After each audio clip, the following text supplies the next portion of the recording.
أعوذ بالله من الشيطان الرجيم.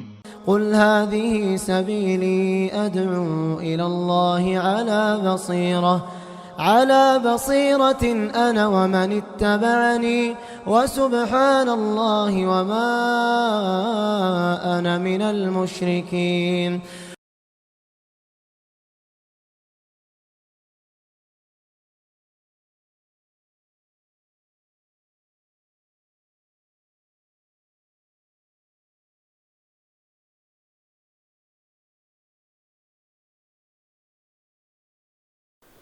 الحمد لله الذي خلق السماوات والأرض وجعل الظلمات والنور ثم الذين كفروا بربهم يعدلون. هو الذي خلقكم من طين ثم قضى أجلا وأجل مسمى عنده ثم أنتم تمترون. وهو الله في السماوات وفي الأرض يعلم سركم وجهركم ويعلم ما تكسبون. أحمده وأشكره سبحانه وتعالى وأشهد أن لا إله إلا الله وحده لا شريك له وأشهد أن محمدًا عبده ورسوله أرسله بالحق بشيرا ونذيرا وداعيا إلى الله بإذنه وسراجا منيرا. أما بعد فإن خير الحديث كتاب الله وخير الهدي هدي محمد صلى الله عليه وسلم وشر الأمور محدثاتها وكل محدثة بدعة وكل بدعة ضلالة وكل ضلالة في النار. فقد قال الله تعالى في كلامه العزيز: أعوذ بالله من الشيطان الرجيم واعبد ربك حتى يأتيك اليقين. ويقول الرسول عليه الصلاة والسلام: قل آمنت بالله ثم استقم.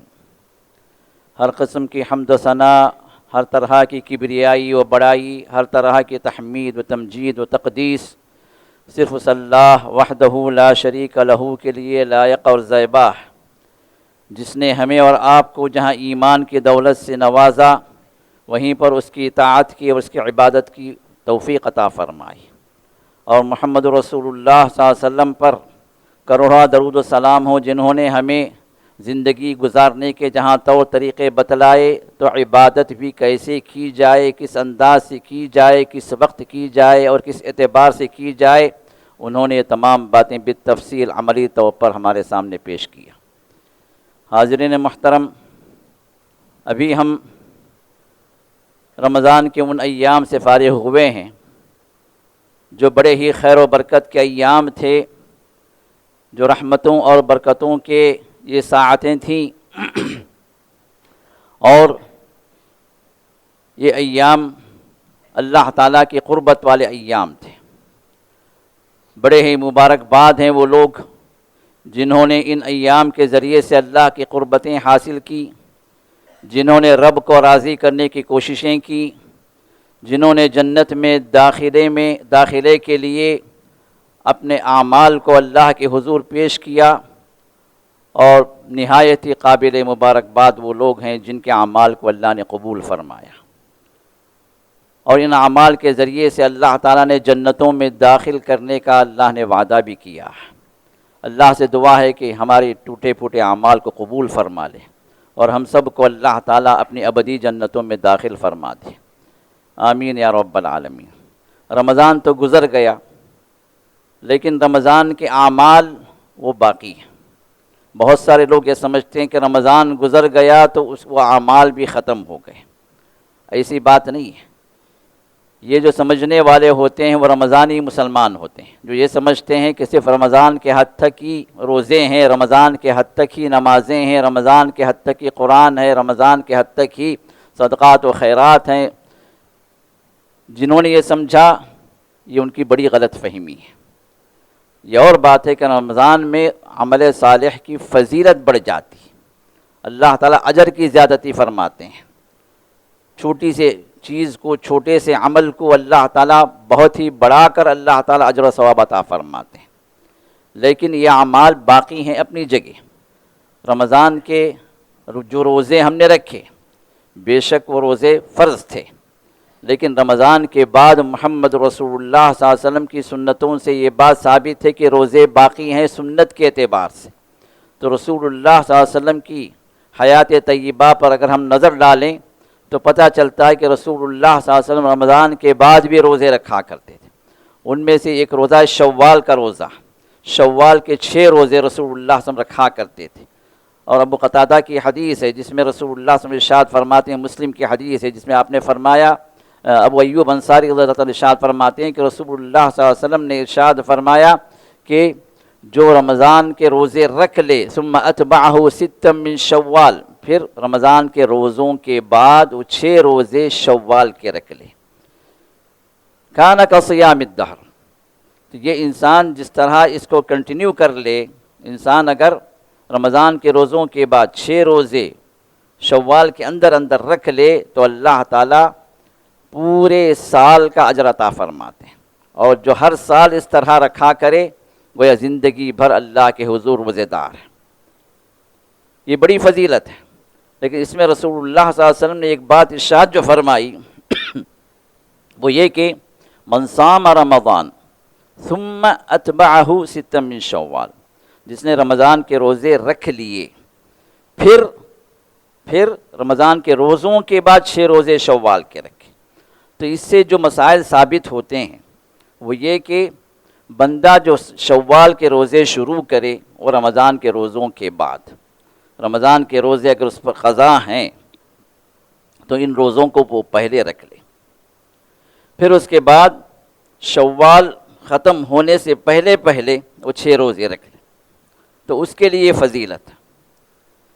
اس میں علماء نے اختلاف کیا ہے ان خواتین کے بارے میں یا ان مریضوں کے بارے میں جن کا مرض ان کے ساتھ ہے یا بڑی لمبی مدت تک ان کا مرض رہے گا. اب ایسے لوگوں کے لیے چونکہ رمضان کے روزوں کی قضا سال بھر وقت دیا گیا، اگلے رمضان کا چاند نظر آنے سے پہلے رمضان کے روزوں کی قضا کرنے کی اجازت دی گئی. جس طرح ام المؤمنین عائشہ رضی اللہ عنہا ارشاد فرماتی ہیں کہ رسول اللہ صلی اللہ علیہ وسلم کے پیش نظر میں اپنے روزوں کو مؤخر کرتی تھی، یہاں تک کہ جب شعبان آتا تھا تو رسول اللہ صلی اللہ علیہ وسلم شعبان میں کثرت سے روزے رکھا کرتے تھے، تو میں بھی آپ کے ساتھ اپنے قضا روزوں کو مکمل کر لیتی تھی. اس سے معلوم یہ ہوا کہ اگلا رمضان آنے سے پہلے تک رمضان کے روزوں کی قضا کرنے کی اجازت ہے، اس کا ٹائم لیمٹ ہے. لیکن شوال کے جو روزے ہیں وہ شوال ہی کے اندر رکھنا ہے. یہ 6 روزے شوال کے ذی القعدہ کا چاند نظر آنے سے پہلے ختم کرنا ہے. یہ لمیٹڈ پیریڈ ہے اور رمضان کے روزوں کی قضا کے لیے پورا سال رکھا گیا. تو اسی وجہ سے بعض علماء نے اس معاملے میں اختلاف کیا اور اجازت دی کہ اگر کوئی خاتون اپنے قضا روزے بعد میں مکمل کرنا چاہے، افضلیت یہی ہے کہ وہ پہلے قضا روزے مکمل کرے پھر اس کے بعد شوال کے روزے رکھے، یہی افضل ہے. لیکن اگر کوئی اپنے حالات کے لحاظ سے رمضان کے روزوں کی قضا بعد میں کرنا چاہے، شوال کے روزے اگر پہلے رکھ لینا چاہے تاکہ شوال ختم نہ ہو، شوال سے پہلے ہی اس کو رکھ لے، تو اس معاملے میں اجازت دی گئی ہے بعض علماء کی طرف سے، اس میں وسعت ہے. اسی طرح کوئی بندہ بیمار ہے، تمام روزے جس کے چھوٹے ہیں قضا نہیں کر سکتا فوری طور پر، تو ایسا بندہ شوال کے روزوں کی فضیلت حاصل کرنے کے لیے وہ اگر رکھ لینا چاہے تو بعض علماء نے اجازت دی. لیکن پھر بھی یہی بات واضح ہے کہ فضیلت یہی ہے کہ پہلے انسان کوشش کرے کہ رمضان کے روزوں کی قضا کر لے، اس کے بعد پھر 6 روزے شوال کے رکھے. 6 روزے شوال کے رکھنے میں اس کو کنٹینیوٹی کی ضرورت نہیں ہے، ایک روزہ رکھ سکتا اپنی فرصت کے لحاظ، لیکن شرط یہ ہے کہ شوال ختم ہونے سے پہلے رکھ لے. اسی طرح کوئی انسان جمعے کا روزہ رکھتا ہے تو صرف اکیلا جمعے کا روزہ نہ رکھے، جمعے کے ساتھ یا تو جمعرات کو ملائے یا جمعے کے ساتھ ہفتے کو ملا لے. اکیلا جمعے کا روزہ نہ رکھے، رسول اللہ صلی اللہ علیہ وسلم منع فرمایا. تو یہ نفلی روزے شوال سے متعلق ہیں جو رسول اللہ صلی اللہ علیہ وسلم کی سنت ہے. بعض لوگ کہتے ہیں بھائی نفلی کیا ہے، سنت کیا ہے. اس بات کو ذہن میں رکھیں کہ فرض کے علاوہ جو بھی ہے وہ نفل ہے. نفل کا مطلب زیادہ، کس سے زیادہ؟ فرض سے زیادہ. فرض سے زیادہ جو بھی عمل ہے وہ نفل میں داخل. اور وہ نفل جو رسول اللہ صلی اللہ علیہ وسلم نے ادا کیا وہ جو ہے سنت ہے، اور وہ نفل جو رسول اللہ صلی اللہ علیہ وسلم پابندی سے ادا کرتے رہے، ہمیشہ آپ ادا کرتے رہے، وہ ہے سنت مؤکدہ۔ وہ نفل جو آپ نے کبھی ادا کیا کبھی چھوڑ دیا وہ ہے سنت غیر مؤکدہ۔ تو سنتیں بھی نفل ہی میں داخل ہیں کیونکہ وہ فرض کے علاوہ۔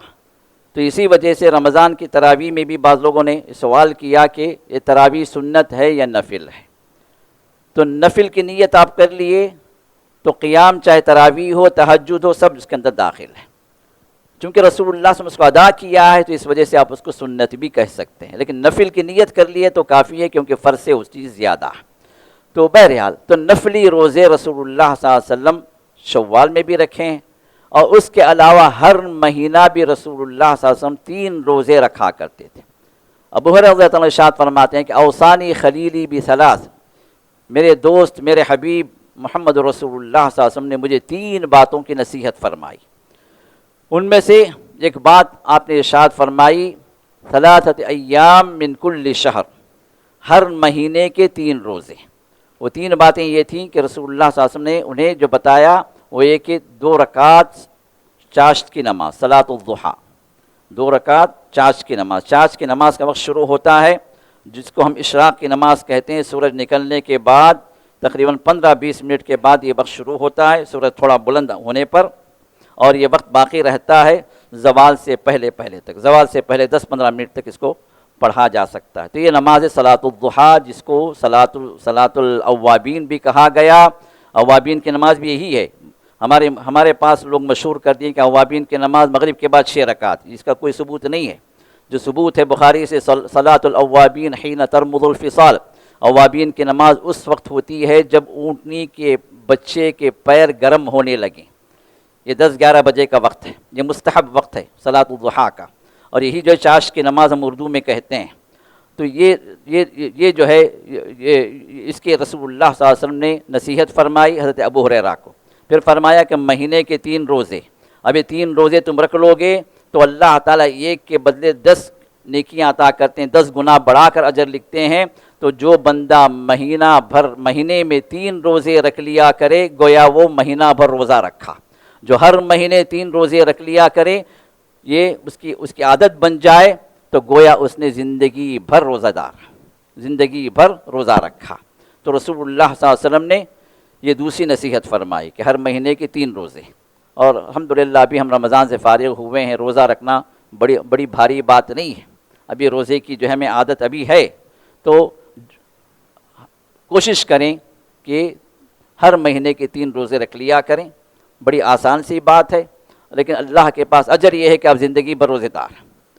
اور تیسری نصیحت فرمائی، ان اوتر قبل ان انام، سونے سے پہلے میں وتر پڑھ لیا کروں۔ اگر آپ کو رات اٹھنا نہیں ہے، تہجد کے لیے نہیں اٹھنا ہے، تو آپ 2 رکعت 4 رکعت جو بھی عشاء کے بعد پڑھنا ہے پڑھ لیں، اس کے بعد آپ وتر پڑھ کے سو جائیں۔ اگر اٹھنا ہے تو پھر آپ رک جائیں وتر پڑھنے سے، جب آپ اٹھیں تہجد پڑھ لیں، پھر اس کے بعد وتر ادا کریں، کیونکہ آخری نماز رسول اللہ صلی اللہ علیہ وسلم نے فرمایا اجعلوا آخر صلاتکم الوتر، تمہاری آخری نماز رات کی وتر کو بناؤ۔ تو اس اعتبار سے وتر آخری ہونا چاہیے، لیکن اگر آپ کو اٹھنے کی کوئی گنجائش نہیں ہے، ارادہ نہیں ہے، تو پھر آپ جو ہے وتر پڑھ کر سو جائیں۔ تو یہ 3 نصیحتیں رسول اللہ صلی اللہ علیہ وسلم نے اپنے پیارے صحابی حضرت ابو ہریرہ رضی اللہ عنہ کو آپ نے ارشاد فرمائی۔ تو رسول اللہ صلی اللہ علیہ وسلم مہینے کے 3 روزے رکھتے تھے۔ بعض روایات میں یہ ایام 20 کے روزے ہوتے تھے، 13، 14، 15، یہ روایت حسن درجے کی روایت ہے۔ رسول اللہ صلی اللہ علیہ وسلم 13، 14، 15 کی آپ ان ایام کے آپ روزے رکھا کرتے تھے۔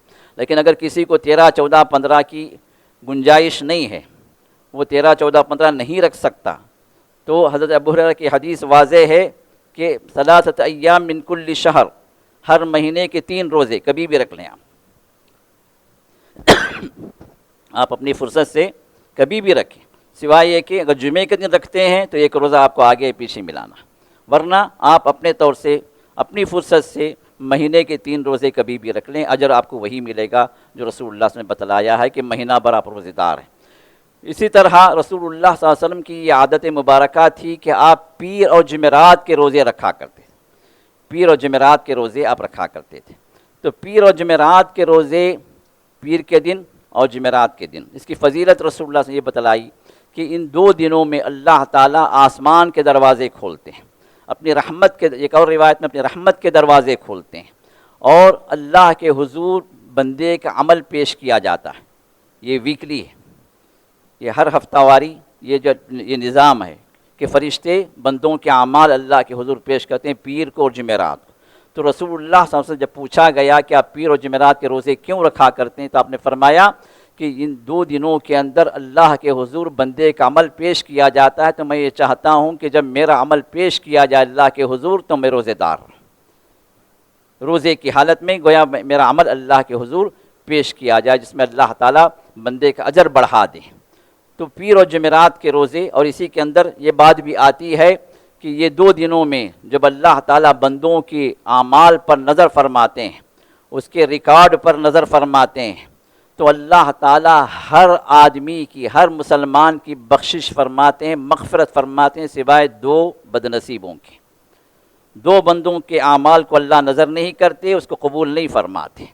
یہ ایک بندہ وہ ہے جو مشرک ہو، جس کے پاس شرک کا عقیدہ ہو، جو یا غوث یا خواجہ کے نعرے لگاتا ہو، جو قبروں پہ سجدہ کرتا ہو، جو جھنڈوں پہ جے فاتحہ کے نام سے جو غیر اللہ کو بلاتا ہو، پکارتا ہو، نظریں نیازیں قبروں پر چڑھاتا ہو، چاہے وہ ہزاروں سجدے کر لے، چاہے وہ جو سووں روزے رکھ لے، چاہے وہ کئی عمرے کر لے، اللہ کے حضور اس کا کوئی عمل قبول نہیں کیا جاتا۔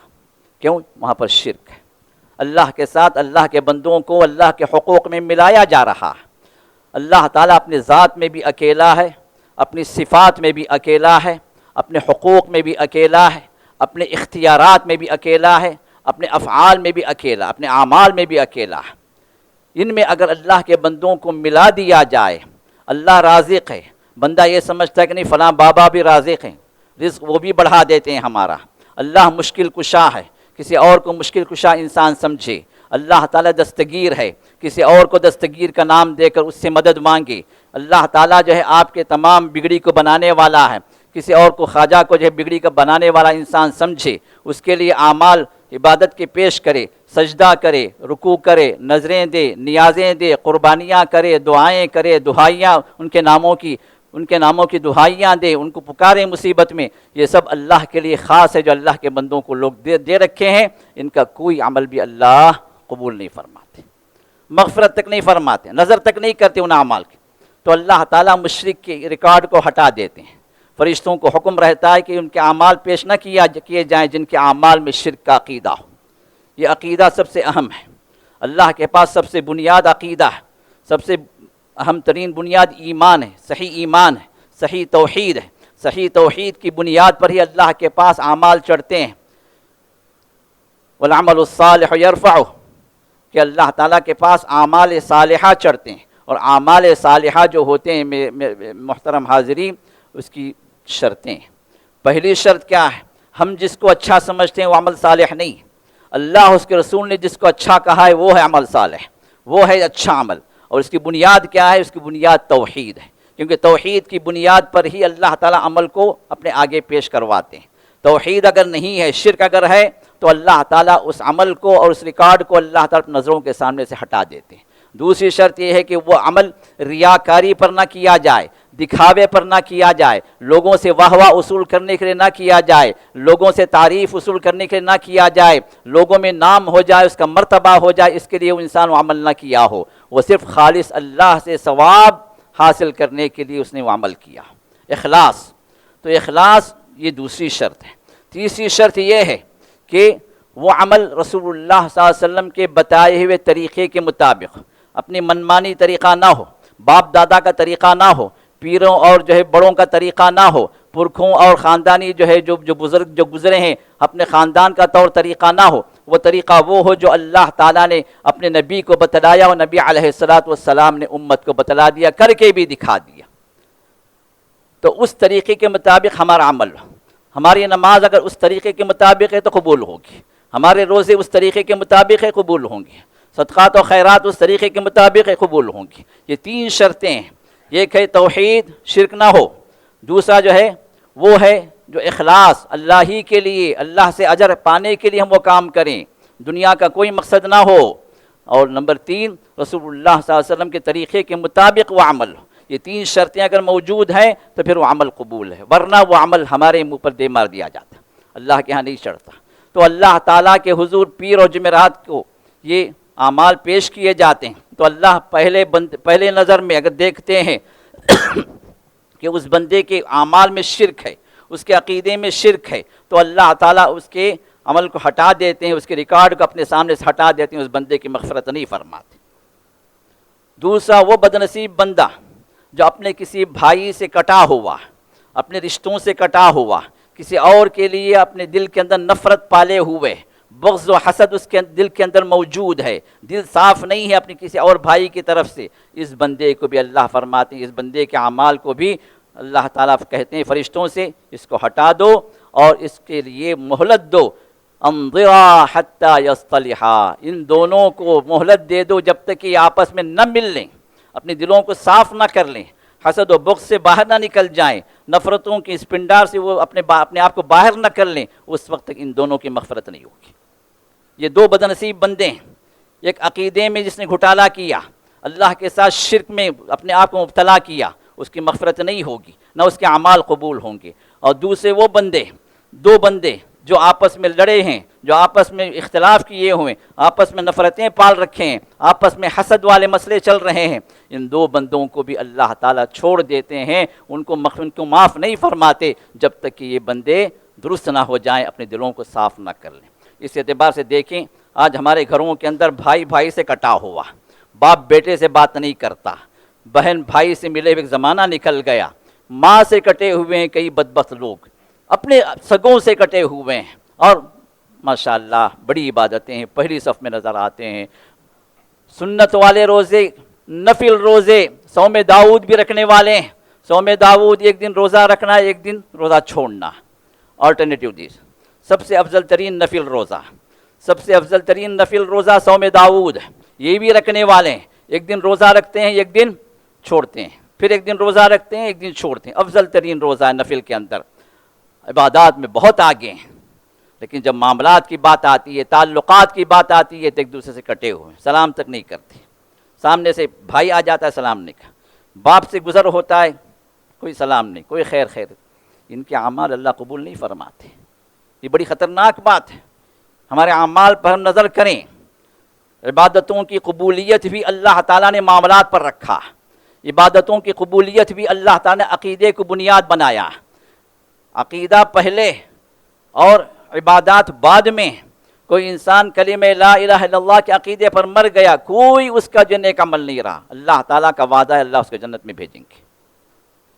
ایک انسان وہ ہے جو اس کے پورے رجسٹر، اس کے پورے اعمال نامے، پورے ریکارڈ بکس سمندر کے وسعت کے برابر اتنے نیک اعمال ہیں، پہاڑوں کے برابر اتنے نیک اعمال ہیں، لیکن اس کے نیچے جو عقیدہ ہے وہ شرک ہے، اللہ تعالیٰ کے ساتھ کسی اور کو ملانا ہے، اس کے حقوق اختیارات میں کسی اور بندے کو شامل کر دینا ہے، تو پھر یہ اعمال اللہ تعالیٰ مچھر کے پر کے برابر بھی نہیں ہو۔ قدمنا الی ما عملوا من عمل فجعلناہ ھباء منثورا، اللہ فرماتے ہیں کہ جو ہے لوگوں کے اعمال، عمل کرنے والوں کے اعمال کی طرف ہم نظر کریں گے، ہم آئیں گے، لیکن ان اعمال کے نیچے چونکہ کفر ہوگا، شرک ہوگا، نفاق ہوگا، تو اللہ تعالیٰ ایک پھونک میں اڑا دیں گے، اس کو کوئی حیثیت نہیں ہو۔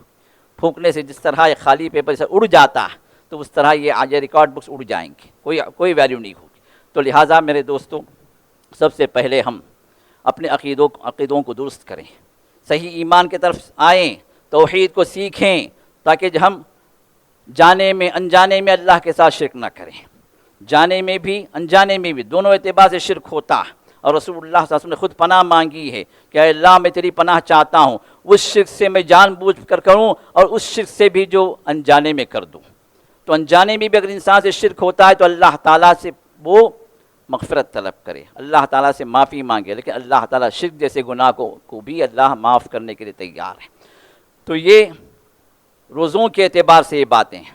اگر نمازوں کے اعتبار سے ہم دیکھیں تو رمضان میں ہم ماشاءاللہ بہت سارے لوگ نمازوں کی پابندی کرتے تھے، بلکہ تقریباً لوگ 99% مسلمان نمازوں کے پابند تھے، لیکن رمضان کے بعد 50% تو مسلمان سے جمعے کے پابند ہو جاتے ہیں۔ تو کیا رمضان ہی میں اللہ نے نمازوں کو فرض کیا؟ رمضان کے بعد یہ نمازیں کیا یہ فرض نہیں ہے؟ جب سے ہوش آپ نے سنبھالا، جب سے بلوغت کے حدوں کو آپ نے پار کیا، جس دن آپ بالغ ہوئے، چاہے لڑکا ہو یا لڑکی ہو، اس وقت سے یہ نمازیں فرض ہیں۔ کب تک؟ جب تک آپ کی سانس کی ڈور باقی ہے، جب تک آپ ہوش و حواس میں باقی ہے۔ کوئی بندہ زندہ ہے لیکن کوما میں چلا گیا، اب اس کی نمازیں معاف ہو جاتی، لیکن جب تک ہوش حواس باقی ہے، زندگی باقی ہے، آخری لمحے تک بھی نماز فرض ہے۔ نماز اگر معاف ہوتی تو جو لوگ مجاہدین جنگ میں جنگ کر رہے ہیں، دشمن کی گولی کا سامنا کر رہے ہیں، ایک لمحے کی غفلت میں گردن کٹ سکتی ہے، دشمن سامنے ہے، میدان جنگ میں اللہ تعالیٰ نماز کو معاف کر دیتے ہیں۔ لیکن اللہ تعالیٰ نے نماز کی اہمیت کے اعتبار سے میدان جنگ میں بھی، دشمن کے سامنے بھی، جنگ کے دوران بھی نماز کیسے پڑھی جائے اللہ نے طریقہ نازل کر دیا۔ سورۃ النساء میں اللہ تعالیٰ نے وہ طریقہ نازل کیا جس کو ہم صلاۃ الخوف کہتے ہیں۔ خوف کی حالت میں نماز کیسے ادا کی جائے، دشمن اگر سامنے ہو تو نماز کیسے ادا کی جائے۔ رب الکریم نے اپنے کلام پاک کے اندر اس صلاۃ الخوف کا طریقہ بھی اللہ نے ذکر کیا۔ نماز معاف نہیں ہے، نماز کے ارکان جس میں چھوٹ جاتے ہیں، نماز کے رکعتوں کے اندر کمی ہو جاتی ہے، نماز کی کیفیت میں اختلاف ہو جاتا ہے، لیکن نماز معاف نہیں ہے۔ نماز اگر معاف ہوتی تو یہ خوف کی حالت میں معاف ہوتی، اور ہم تو ماشاءاللہ امن کے ساتھ ہیں، اطمینان کے ساتھ ہیں، اللہ کے نعمتوں میں پل رہے ہیں، اللہ تعالیٰ اپنے نعمتوں کو ہم پر بڑھاتے چلے جا رہے ہیں، اس کے باوجود بھی ہم نماز کے لیے تیار ہیں۔ کیسے مسلمان؟ 24 گھنٹے اللہ نے آپ کو دیا، مشکل سے آپ فجر، ظہر، عصر، مغرب، عشاء 10-10 منٹ کا بھی رکھیں گے تو مشکل سے آدھا گھنٹہ، جو آدھا گھنٹہ 24 گھنٹوں میں سے اللہ کے لیے نہ نکالے تو پھر وہ کیسا مسلمان ہے، کیسا اپنے رب کو ماننے والا ہے۔ اور نماز جو انسان چھوڑ دے اس کا اسلام میں کوئی حصہ نہیں۔ اللہ کے رسول کے پیارے صحابی عمر الخطاب فرماتے ہیں لا حظ له فی الاسلام من ترک الصلاۃ، جس نے نماز کو چھوڑ دیا اس کے اسلام کے اندر اس کا کوئی حصہ نہیں، وہ مسلمان ہے ہی نہیں۔ آپ کو پتہ ہے کہ رسول اللہ صلی اللہ علیہ وسلم جب کسی دشمن قبیلے کی طرف جاتے، دشمن قوم کی طرف جاتے اور جو ان سے جنگ کا معاملہ ہوتا تو رسول اللہ صلی اللہ علیہ وسلم کے کچھ صحابہ ایسے بھی تھے جو اس قوم کے اندر موجود ہوتے تھے جنہوں نے ہجرت نہیں کی تھی، اور عین ممکن تھا کہ اس بستی کے اندر مسلمان بھی ہوں، اور رات کے اندھیرے میں اگر حملہ کیا جائے تو ممکن ہے مسلمان بھی کٹ جائیں، ان پر بھی حملہ ہو جائے۔ تو رسول اللہ صلی اللہ علیہ وسلم کا طریقہ یہ ہوتا تھا کہ آپ بستی کے باہر پڑاؤ کرتے تھے، بستی کے باہر ہی آپ کیمپنگ کر لیتے تھے، اور لوگوں کو بھیجتے کہ دیکھو فجر کی اذان کی آواز بلند ہوتی ہے اس بستی سے یا نہیں، اگر اس بستی سے فجر کی اذان کی آواز بلند ہوتی تو آپ اپنے صحابہ سے فرماتے رک جاؤ، یہاں ہمارے اپنے بھائی، یہاں مسلمان ہیں، حملہ نہ کرو۔ فجر کی اذان اس بات کی دلیل ہے کہ وہاں نماز پڑھنے والے ہیں، جو نماز پڑھنے والا ہے وہ مسلمان ہے۔ مسلمان رہتے ہوئے بھی اگر وہاں نماز نہیں ہے، وہاں پر اذان نہیں ہے، وہاں پر نماز کی پابندی نہیں ہے تو رسول اللہ کے نظر میں وہ انسان کافر، فرماتے کوئی بات نہیں، حملہ کرو۔ تو اسلام کے اندر سب سے بنیادی فرق عقیدے کے بعد اگر ہے اعمال کے اعتبار سے تو وہ ہے میرے دوستو نماز۔ کسی بھی مرحلے میں نماز نہیں چھوڑنا، کھڑے ہو کر نہیں پڑھ سکتے بیٹھ کر پڑھیے، بیٹھ کر نہیں پڑھ سکتے لیٹ کر پڑھیے، لیٹ کر نہیں پڑھ سکتے اشاروں سے پڑھیے، پڑھنا۔ غسل واجب ہے، پانی نہیں ہے، تیمم کر کے پڑھیے، وضو کرنے کے لیے پانی نہیں ہے، تیمم کر، دونوں کا طریقہ ایک ہی ہے، غسل کا تیمم بھی وہی ہے اور نماز کا وضو کا تیمم جو ہے وضو کے بدلے میں، دونوں میں کیفیت میں کوئی فرق نہیں ہے، ایک ہی طریقہ۔ پانی نہیں ہے تیمم کر کے پڑھیے۔ کوئی بندہ ایسا ہے جس کو باندھ دیا گیا تو تیمم بھی نہیں کر سکتا، پانی بھی نہیں ہے، پھر بھی نماز معاف نہیں، جس حالت میں اس حالت میں نماز پڑھے۔ کسی کے کپڑے اتار دیے گئے، ننگا باندھ دیا گیا، کپڑے نہیں ہے پہننے کے لیے، اب وہ یہ نہیں کہہ سکتا میرے پاس کپڑے نہیں ہے، سطر چھپانے کے لیے جو ہے میرے پاس کپڑے نہیں ہے، میں نماز معاف ہے، نہیں، جس حالت میں بھی اس حالت میں نماز پڑھنا، نماز معاف نہیں ہے۔ اور ہمارے اپنے لوگوں کے درمیان میں نماز اتنی جو ہے آسان چیز ہے، فرض مل گیا ٹائم پڑھ لیے، نہیں میرا بزی تھا بھائی، کام سے جان نہیں چھوٹی، مہمان آ گئے تھے، یہ کام میں مشغول ہو گیا تھا، یہ ہمارے لنگڑے بہانے ہیں۔ لیکن نمازوں کی معافی اللہ نے کسی بھی اعتبار سے نہیں رکھی ہے، نمازیں معاف ہیں، اس کو یاد رکھیں، اس سے پہلے بھی میں کہہ چکا ہوں اس بات کو، نمازیں معاف ہیں صرف 3 لوگوں سے، چوتھا کوئی شخص نہیں ہے۔ ایک وہ بچہ جو ابھی سن شعور کو نہیں پہنچا، اچھے برے کو نہیں جانتا، 10 سال کا اگر ہو گیا تو نماز اس پر بھی ہے۔ اسی وجہ سے اللہ کے رسول نے ارشاد فرمایا کہ اگر 10 سال کا بچہ ہو جائے نماز نہ پڑھے تو مارو۔ رسول اللہ صلی اللہ علیہ وسلم رحمت عالم ہیں، کبھی بچے کو اپنے مارنے کا حکم نہیں دیا، صرف اس معاملے میں نماز اگر چھوڑے 10 سال کا بچہ تو فرمایا کہ مارو اس کو، کیوں ابھی بلوغت قریب ہے، بالغ ہونے کے بعد نماز اگر چھوڑا تو پھر گناہ لکھا جائے گا، فرض کو چھوڑنے کا گناہ لکھا جائے گا، تو آپ نے فرمایا کہ ابھی سے عادت ڈالو۔ تو ایک وہ بچہ جو بلوغت تک نہیں پہنچا، دوسرا وہ آدمی جو عقل سے پیدل ہو گیا، جس کی عقل چلی گئی، اب اس پر سے احکام اٹھ جاتے ہیں، اس پر سے فرائض اٹھ جاتے ہیں کیونکہ عقل نہیں ہے۔ تیسرا وہ بندہ، تیسری وہ عورت جو اپنے ایام میں آ جائے، اپنے پیریڈز میں آ جائے، نماز معاف۔ یہ 3 ہی اشخاص ہیں نماز کی معافی کے لیے۔ اگر آپ نماز چھوڑ رہے ہیں یا صرف جمعے کو جمعے مسلمان ہو رہے ہیں تو دیکھ لیں پھر آپ کس کیٹیگری میں ہیں۔ بچے تو نہیں ہیں ماشاءاللہ، ہاں 20-30 سال کی عمر ہے، 40-50 سال کی عمر ہے، بچے نہیں ہیں، بچے کی حالت تو نہیں ہے تو ہٹ گئے۔ دوسرے عورت بھی تو نہیں ہے، آپ ایام میں بھی تو نہیں ہے، پھر تیسرا وہ بندہ جو نماز کو چھوڑ رہا ہے پھر کس کیٹیگری میں جائے گا؟ یہ وہ پاگل انسان ہے جس کے لیے شریعت نماز معاف کی۔ اگر آپ نماز چھوڑ رہے ہیں تو بھی شریعت کے اعتبار سے آپ کس کیٹیگری میں سوچ لیں۔ اللہ نے آپ کو عقل دی، صلاحیتیں دی، اللہ تعالیٰ نے آپ کو طاقتیں دی نماز کو آنے کے لیے، اور مردوں پر اللہ تعالیٰ نے نماز کو جماعت کے ساتھ فرض کی، جماعت بھی نہیں چھوڑنا۔ عورتوں کے لیے جماعت معاف ہے، نماز معاف نہیں ہے، جماعت معاف ہے، لیکن مردوں کے لیے جماعت کے ساتھ فرض نماز ضروری ہے، تو لہٰذا نمازوں کی پابندی کریں۔ رمضان کے بعد نماز چھوڑنے والے کئی لوگ ہیں، اللہ سے ڈریں اس معاملے میں، اللہ سے ڈریں اس معاملے میں۔ اللہ تعالیٰ نے جہنم کی وعید سنائی ہے نماز جو چھوڑنے والے ہیں۔ جب لوگ پہنچیں گے جہنم کے اندر، آپس میں کنورزیشن ہوگا جہنمیوں کا، یہ جہنم کا قید خانہ ہوگا، آگ کا قید خانہ، وہاں پر پوچھا جائے گا ما سلککم فی سقر، یہ سقر میں تمہیں کس چیز نے پہنچایا، کون سا عمل تمہیں یہاں لے آیا؟ تو پہلا جواب ان کا یہ ہوگا قالوا لم نک من المصلین، کہیں گے ہم نماز پڑھنے والوں میں سے نہیں تھے۔ تو نماز کا چھوڑنا آسان بات نہیں ہے، نماز کا چھوڑنا انسان کو جہنم واجب کرواتا ہے۔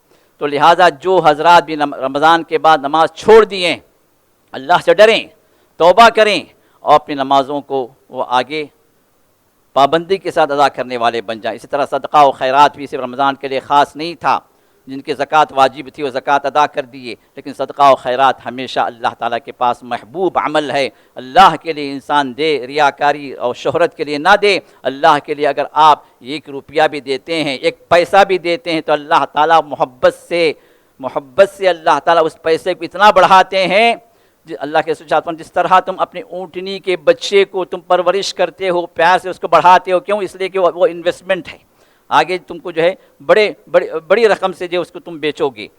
تو جس طرح تم اپنی اونٹنی کے بچے کو پیار سے پرورش کرتے ہو، اسی طرح اللہ تعالیٰ اس 1 پیسے کو بھی اللہ تعالیٰ جو تو اللہ کے لیے تم نے خرچ کیا تو اللہ تعالیٰ اس پیار سے بڑھاتے ہیں، یہاں تک کہ احد کے پہاڑ کے برابر ہو جاتا ہے وہ 1 پیسہ۔ تو آپ کی جو حیثیت ہے آپ اللہ کے راہ میں خرچ کریں۔ ہر دن 2 فرشتے نازل ہوتے ہیں، بخاری کی حدیث ہے، ہر دن 2 فرشتے نازل ہوتے ہیں۔ 2 فرشتوں کا کام کیا ہوتا ہے؟ اللہ سے دعا کرتے ہیں، یا اللہ وہ بندہ جو تیری راہ میں خرچ کرے تو اس کو اور عطا فرما، اور زیادہ کر دے۔ اور دوسرا فرشتہ کہتا ہے، یا اللہ جو تیری راہ میں خرچ کرنے سے رک جائے تو اس کے مال کو برباد کر دے۔ اللہ اکبر، جتنا ہو سکے 1 ہی پیسہ خرچ کرنے کی طاقت ہے آپ کو، کیجئے، لیکن ہر روز پابندی سے۔ رسول اللہ صلی اللہ علیہ وسلم نے ارشاد فرمایا، آخری بات ہے میری، رسول اللہ صلی اللہ علیہ وسلم نے ارشاد فرمایا کہ اللہ تعالیٰ کو احب الاعمال الی اللہ ادومها وان قل، اللہ کے پاس سب سے محبوب عمل وہ ہے جو پابندی سے کیا جائے، چاہے وہ تھوڑا سا ہی صحیح، تھوڑا سا۔ اللہ کے پاس کوانٹٹی نہیں، کوانٹٹی اللہ کو مطلوب نہیں ہے، اللہ کے پاس کوالٹی ہے۔ آپ روزانہ تھوڑا سا ہی عمل کریں، پابند ہو گئے کسی نفل کے، پابندی سے پڑھیں، پابند ہو گئے صدقے کے، پابندی سے کریں، پابند ہو گئے تلاوت قرآن کے، روزانہ ایک ایک جز پڑھنے کی ضرورت نہیں ہے، آدھا صفحہ پڑھیں لیکن روزانہ پڑھیں، ایک ایک آیت کا ترجمہ پڑھیں، روزانہ پڑھیں، اس میں خیر و برکت ہے، یہ اللہ تعالیٰ کو محبوب ہے۔ ایک مرتبہ بیٹھ گئے، آدھا قرآن پڑھ لیے، اس کے بعد پھر جو ہے آدھا سال تک چھوڑ ہی دیے، یہ محبوب نہیں ہے اللہ تعالیٰ کو عمل۔ اللہ کے پاس عمل جو وہ محبوب ہے جو پابندی سے کیا جائے، تو لہذا پابندی والا عمل ہم اختیار کریں، چاہے یہ نہ دیکھیں کہ چھوٹا سا عمل اللہ کیسے قبول کریں، نہیں، ہمارے آپ کے نظر میں چھوٹا، لیکن اللہ کے نظر میں وہ بہت بڑا عمل ہے۔ اگر ہم اخلاص کے ساتھ کریں، توحید کے ساتھ کریں، اللہ کے رسول کے طریقے کے مطابق کریں تو اللہ کے پاس بہت بڑا عمل ہے۔ اگر پابندی کے ساتھ اگر کریں تو پھر اللہ تعالیٰ کے پاس وہ بہت ہی زیادہ محبوب عمل ہے۔ تو لہٰذا ان اعمال کو ہم اپنی زندگی کے اندر مداومت کے ساتھ، پابندی کے ساتھ اختیار کریں، کسی بھی نیک عمل کو حقیر نہ جانیں۔ اللہ تعالیٰ کے پاس نیک عمل بہت ہی بڑا اجر والا عمل ہے، تو لہٰذا اپنی اپنی حیثیت کے مطابق، اپنے اپنی طاقت کے مطابق، اپنے اپنے اوقات کے مطابق، اپنی اپنی فرصتوں کے مطابق نیک اعمال کو ہم بڑھاتے جائیں۔ اور اللہ تعالیٰ نے ہمارے رمضان کے روزوں کو، رمضان کے اعمال کو قبول کیا نہیں قبول کیا، ایک نشانی ہے، اس کو یاد رکھ لیں، ایک نشانی ہے۔ آپ کسی جا کے پوچھنے کی ضرورت نہیں ہے، کوئی فتویٰ نہیں دے سکتا کہ آپ کا عمل قبول ہوا نہیں قبول ہوا۔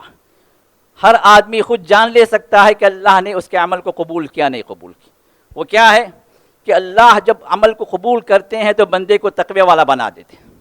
ان اللہ یحب المتقین، اللہ پسند فرماتے ہیں متقین کو، متقیوں کو، اور اللہ تعالیٰ متقیوں کے عمل کو اللہ قبول فرماتے ہیں۔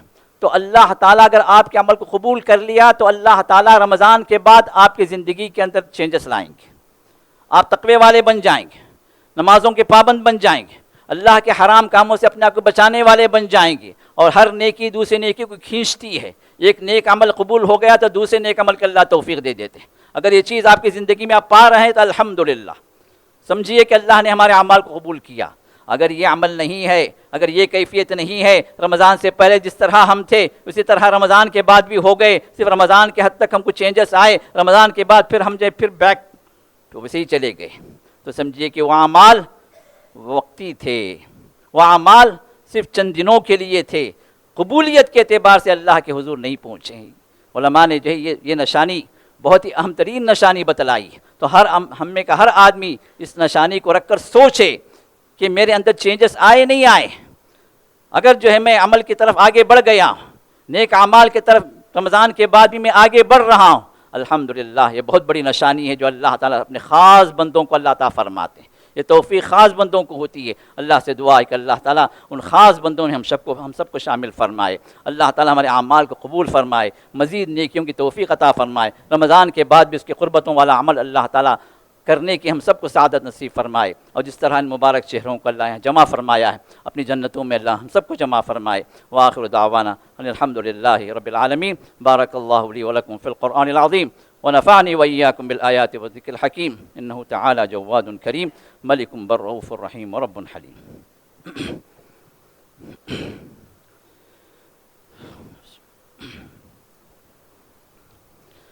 الحمد لله على إحسانه والشكر له على توفيقه وامتنانه، وأشهد أن لا إله إلا الله وحده لا شريك له تعظيما لشأنه، وأشهد أن محمدا عبده ورسوله الداعي إلى رضوانه، صلى الله وسلم عليه وعلى آله وصحبه وإخوانه وسلم عليه تسليما كثيرا كثيرا.